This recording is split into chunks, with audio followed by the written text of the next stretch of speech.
Welcome. In front of me is a DUOQIN F22 Pro, and today I will show you how we can record screen on this phone.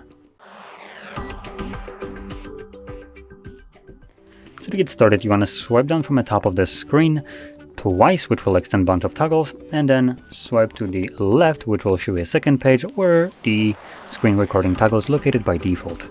Now once you see it, you can just simply tap on it. It will bring up this window letting you choose what sound you will be recording, which by default it's turned off, but you can choose either audio or microphone or both, and then also show touches on the screen.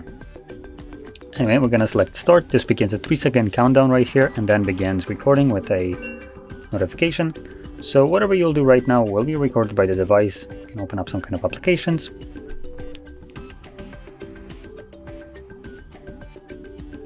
And once you're done recording, you can swipe down from the top again, and here you have a notification regarding the recording. So just select stop, and this will now, oops, not the button, and this will now save your screen recording to your Photos application.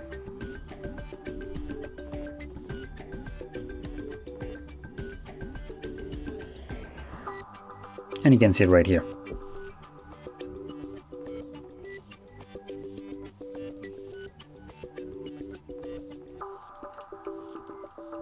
So anyway, if you found this very helpful, don't forget to hit like, subscribe, and thanks for watching.